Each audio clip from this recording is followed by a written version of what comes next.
जय भगवान, जय गुरुदेव। श्री सद्गुरु परमात्मने नमः। सिद्ध सद्गुरु श्री रणछोड़ दास जी महाराज श्री गुरुदेव की सन्निधि में चतुर्थ भाग ईस्वी सन 1957 थी 1961 कुमारी कुमुदिनी बेन परमानंद पंजवाणी। जय भगवान। कल हमने पशुपतिनाथ की जो यात्रा है उसके बारे में स्मरण हमने सुने। उसी यात्रा के बारे में आज आगे सुनते हैं। मधुबनी होते हुए जयनगर पहुँचे, वहाँ से जनकपुर पहुँचे। जनकपुर में 2 दिन ठहरे। कई मंदिरों के व स्थान के दर्शन किए।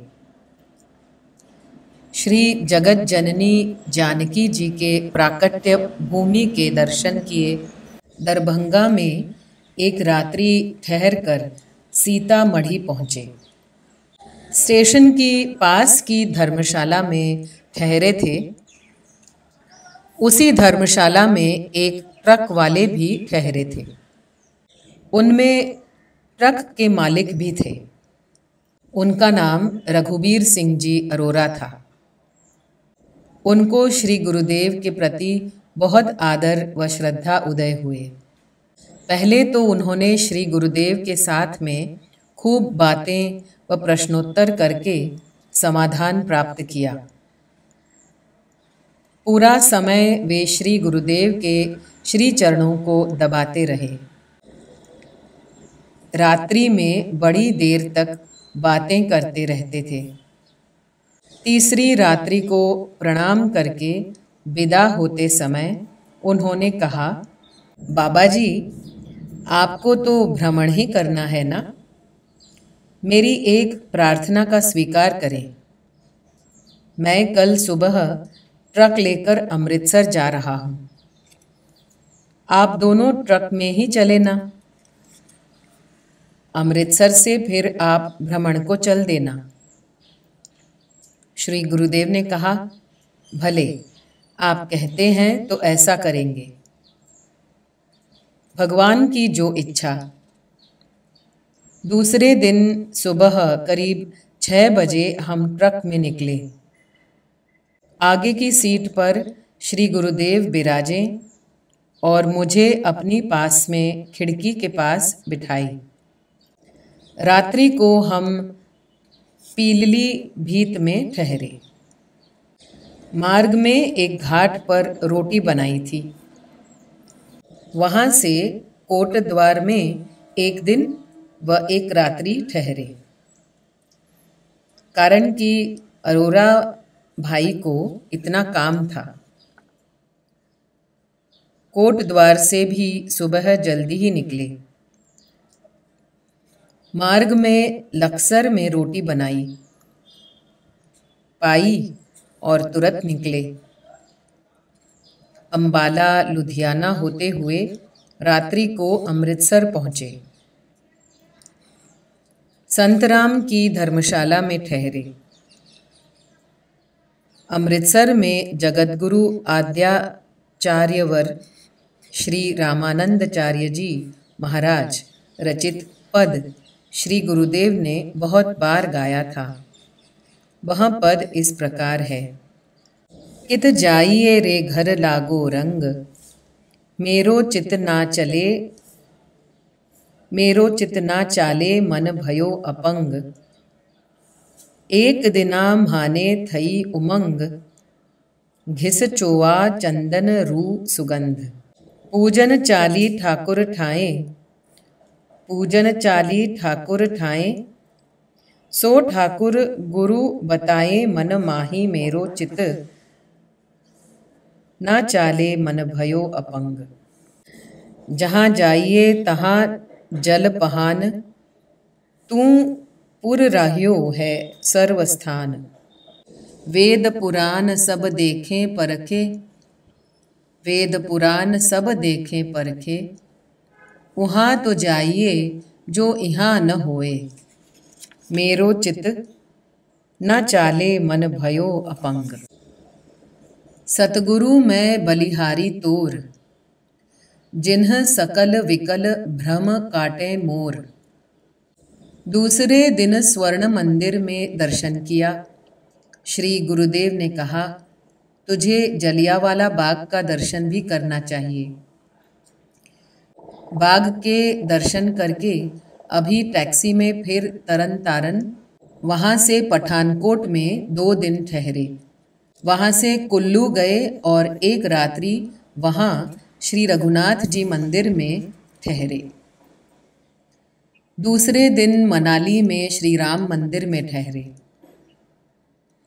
श्री गुरुदेव ने कहा, यहाँ से व्यास गंगा होते हुए पार्वती गंगा जाया जाता है। वहीं पर मणिकर्ण है। मैंने मन ही मन खूब कहा, मणिकर्ण होते हुए रसायनी गुफा का दर्शन करा दीजिए।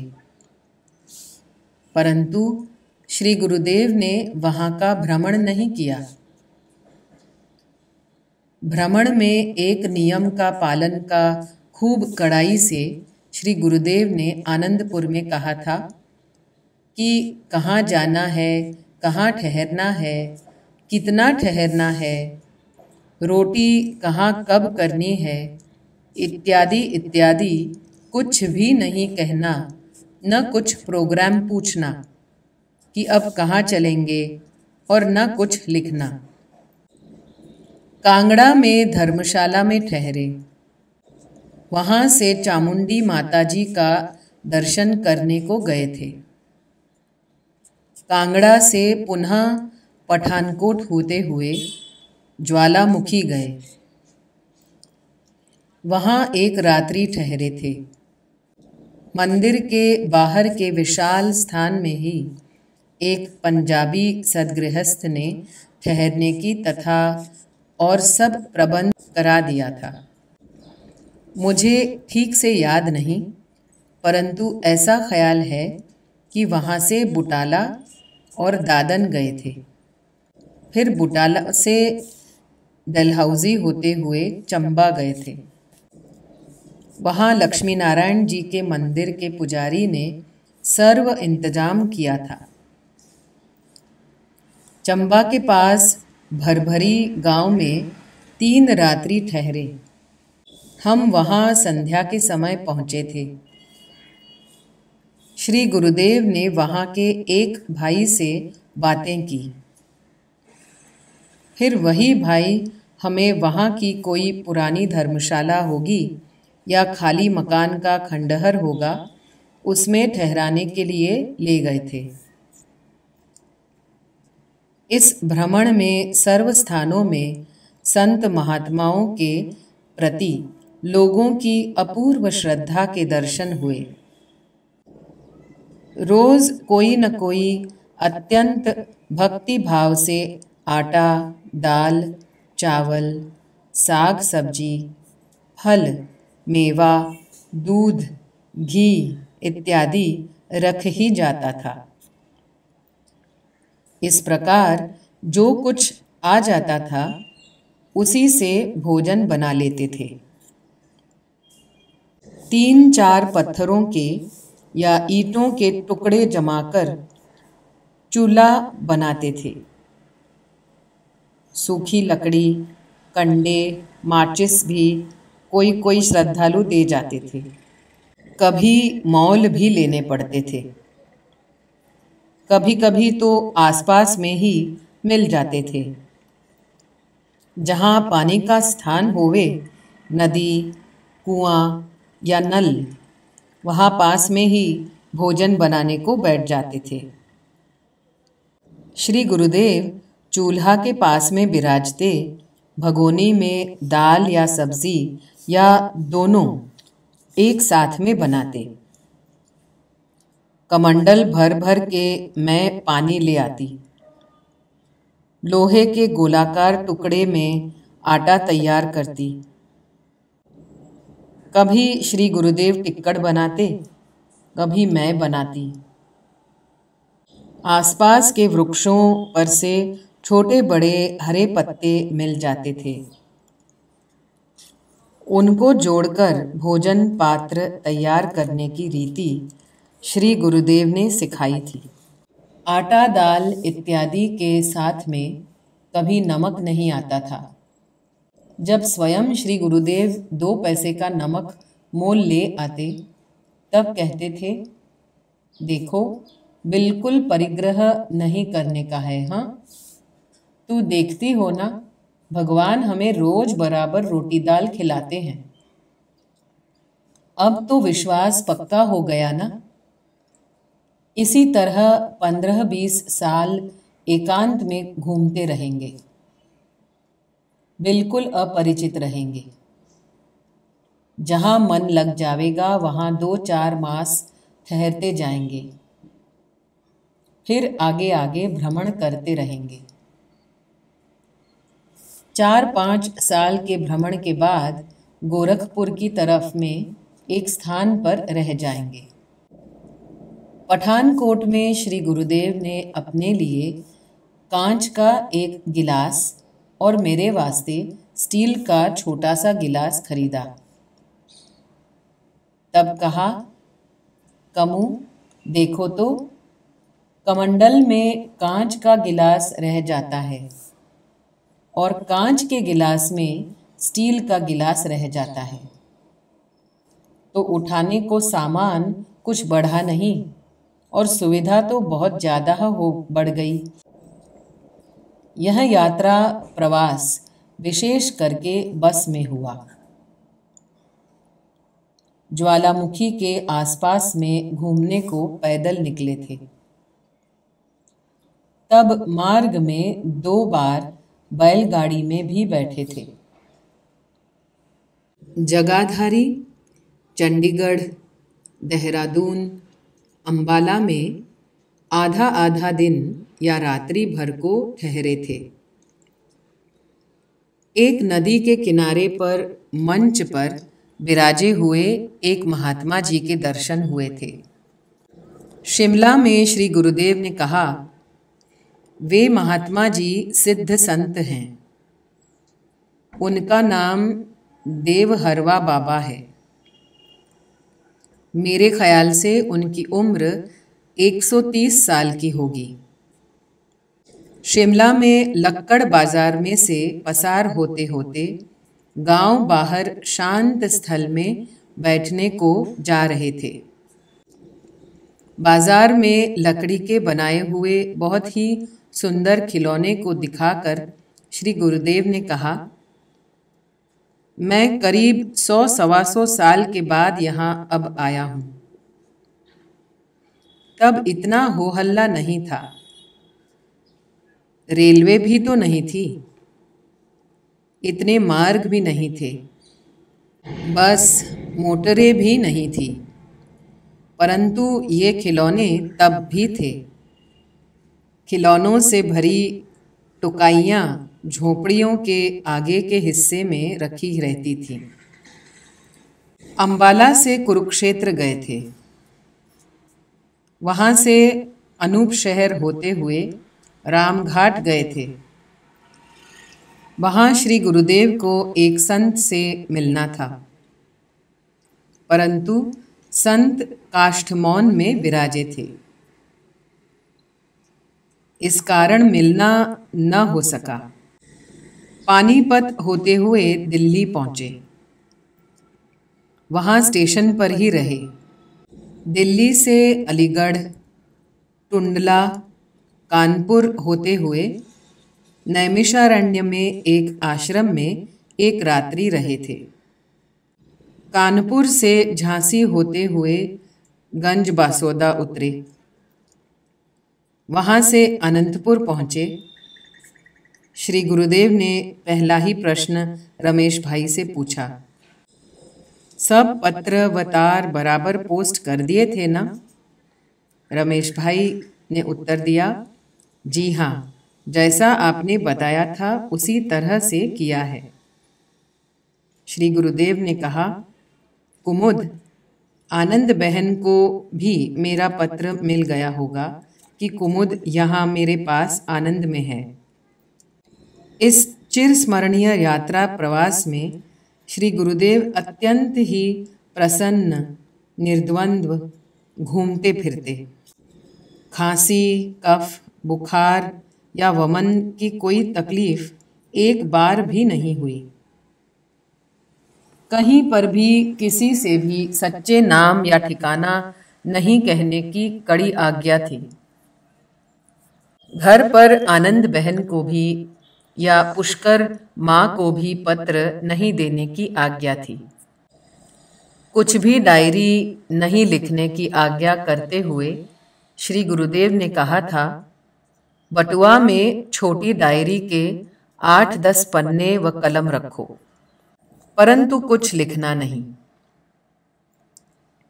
यह भ्रमण अत्यंत ही आनंदप्रद व लाभप्रद रहा। बिल्कुल सांगोपांग निर्द्वंद्व जीवन कैसा होता है, इसकी अपूर्व अनुभूति श्री गुरुदेव ने अति कृपा करके साथ में रखकर कराई। जगत क्या है, यह संपूर्णतया दृष्टा भाव से देखने की अनोखी अनुभूति भी कराई।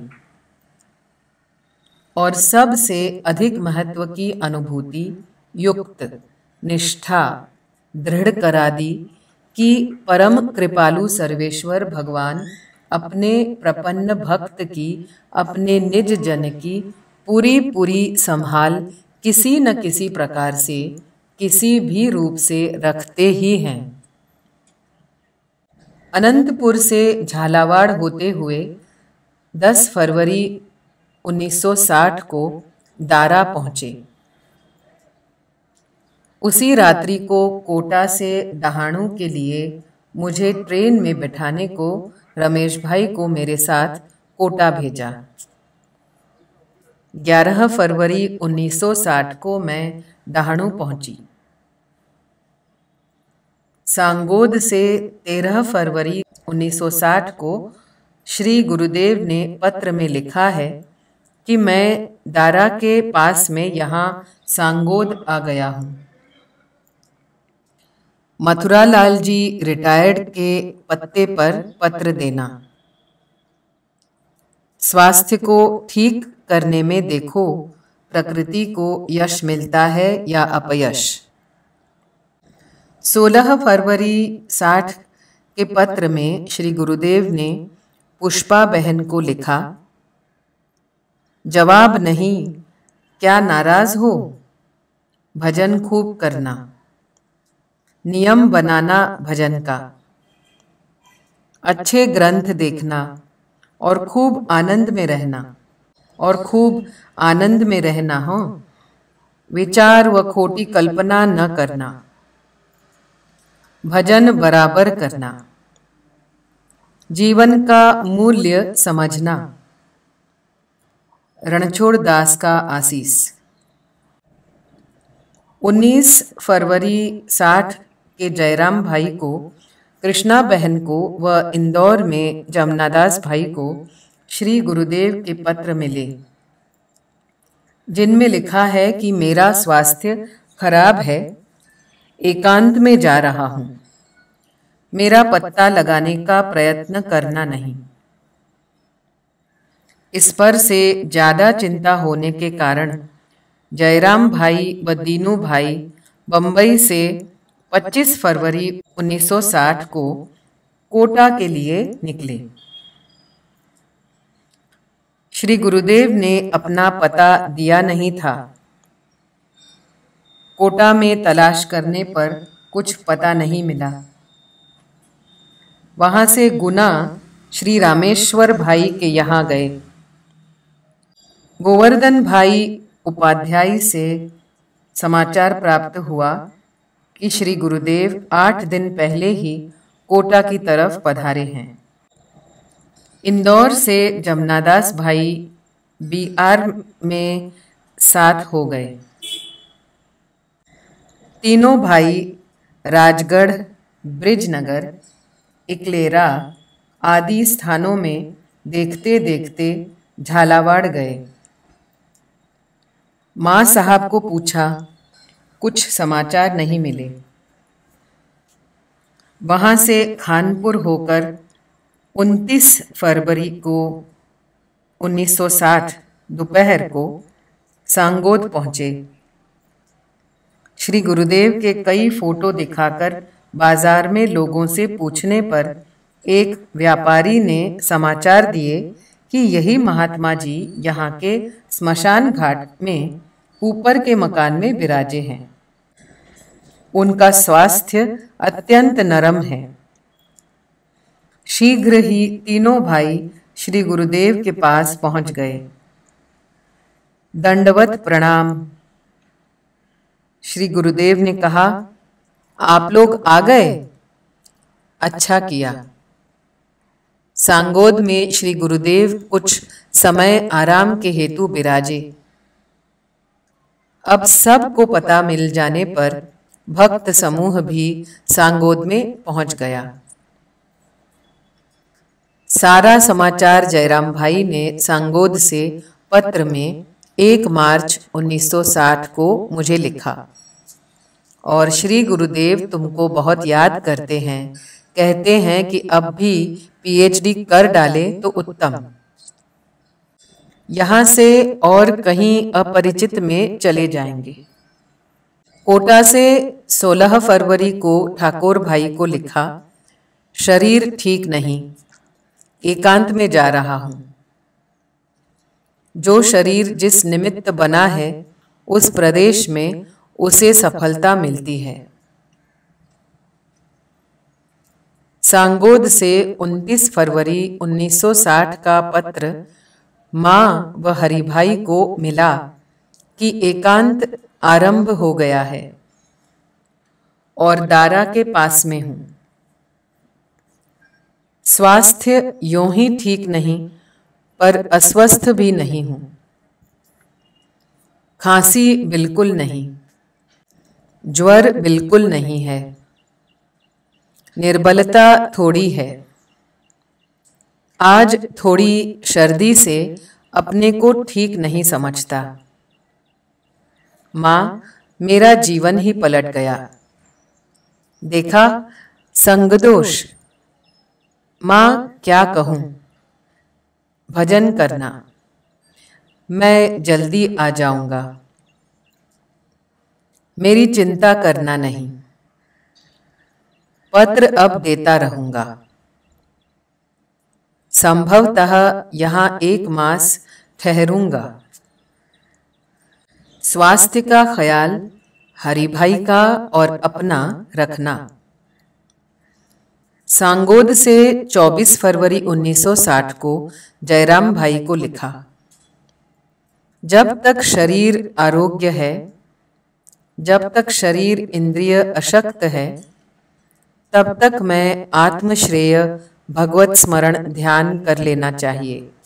जीवन ध्येय बराबर समझना ही चतुरता है, बाकी सब पंपाल है।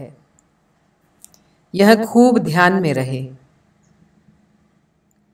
4 मार्च 1960 को सांगोद से पत्र में लिखा, यहाँ पर चंदा, पार्वती, बा, दमू, चंदावली सब हैं।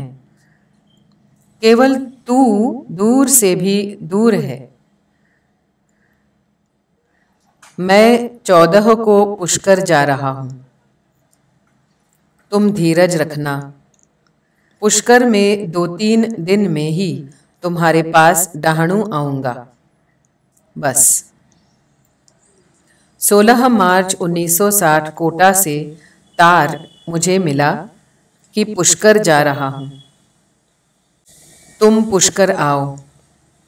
मैं 18 मार्च 1960 को पुष्कर आपके पास पहुंची। बातचीत के तौर पर श्री गुरुदेव ने कहा, सन 1971 में पाकिस्तान के 2 टुकड़े हो जाएंगे और यदि अफगानिस्तान भी पख्तूनों के प्रश्न पर पाकिस्तान के खिलाफ खड़ा हो जाएगा तो पाकिस्तान के और भी टुकड़े हो जाएं तो आश्चर्य नहीं। ऐसा ही हुआ। सन 1971 में पाकिस्तान के 2 टुकड़े हुए, परिणाम में बांग्लादेश हुआ। शीर्षक है मेरे अपने हो ही तो मैं प्रेम करता हूँ। मेरे अपने हो ही तो मैं प्रेम करता हूँ। पुष्कर 29 मार्च 1960। श्री गुरुदेव पधारे हैं, इससे माँ बहुत प्रसन्न है। विशाल भक्त समूह भी खुशी से सन्निधि लाभ प्राप्त करने को आ गए हैं। आज शाम को श्री गुरुदेव बाहर बगीचे में विराजे हैं। तब पूज्य श्री शांतानंद जी महाराज और उनके संग में 2-3 संत पधारे। श्री गुरुदेव ने अपने पास में ही कुर्सी लगवाई और संतों को आदर सत्कार पूर्वक विराजने की विनंती की। श्री हरिबाई ने माँ की प्रसन्नता देखकर पूज्य श्री शांतानंद जी महाराज ने कहा, महाराज जी देखिए ना, माता जी कितनी प्रसन्न हो रही हैं आपके पधारने से। श्री गुरुदेव ने कहा, माँ का तो हमेशा यही हाल है, उनके पास रहूं तो राजी। माँ से जाने की बात करने में मेरे हृदय को भी खूब सोच समझ के काम लेना पड़ता है। इसी वक्त पूज्य श्री माधवानंद जी महाराज भी पधारे। 1-2 मिनट की शांति के पश्चात उन्होंने कहा, क्यों जी बात हो गई? जो मैं आया और आपकी बातचीत ही बंद हो गई। सुनते ही सब हंस उठे। पूज्य श्री शांतानंद जी महाराज ने चली हुई बातचीत बताई। श्री गुरुदेव ने कहा, यह तो इन सब का प्रेम है, यह तो इन सब का प्रेम है। मुझे तो यही आश्चर्य होता है कि मैं इनको कुछ देता नहीं हूँ, फिर भी इनका प्रेम तो देखो, किसी को भूख प्यास की भी सुधि नहीं रहती। पूज्य श्री माधवानंद जी महाराज स्वामी जी महाराज कहते हैं, वह ठीक ही तो है, अपना सर्वस्व दे देना यह तो प्यार है, और स्वयं अपने को ही दे देना तो प्रेम है। संत मंडली और भक्त समूह खूब जोर से हंस उठे। श्री गुरुदेव ने कहा, ये सब तो अब मेरे परिकर के ही हो गए हैं, तो मेरे अपने को ही तो मैं प्रेम करता हूँ, ऐसा ही हुआ ना? पूज्य श्री माधवानंद जी महाराज ने कहा, जी हाँ, ठीक ऐसा ही तो हो रहा है। देखिए, प्रेम कौन कर सकता है? जिनको निजी स्वार्थ लालसाओं का बिल्कुल अभाव होता है, वही प्रेम दे सकते हैं। यदि ऐसा न हो तो फिर मोह का ही पसारा हो जाता है। आप में निजी स्वार्थ तो कुछ है ही नहीं, और आपका निस्वार्थ निश्चल प्रेम इन सब से इतना अधिक प्यार पा रहा है, या यूं कहो कि इनका प्यार अपनी ओर आकर्षित कर रहा है, आप चाहें या ना चाहें।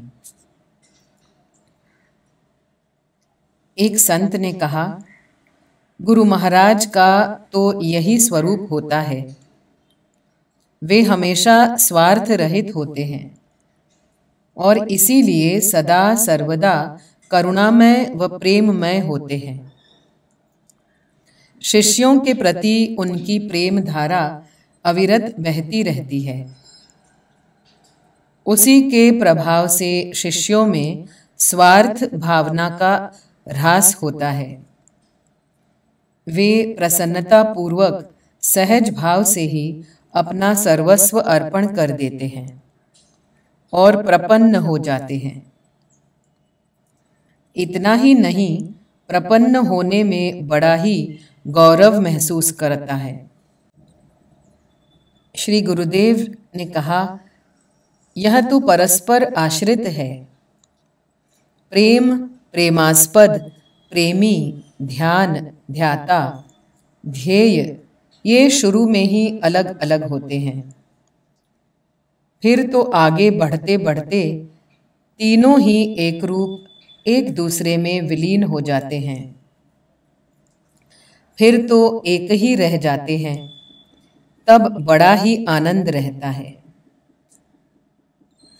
आज सुबह श्री गुरुदेव संन्यासाश्रम के लिए पधारे, परंतु सड़क पर पहुंचे उसी समय कार खड़ी रह गई और उसमें से श्रीमती सरोज बहन बलवंतराय मेहता उतरी और श्री गुरुदेव को प्रणाम करके खड़ी रहीं।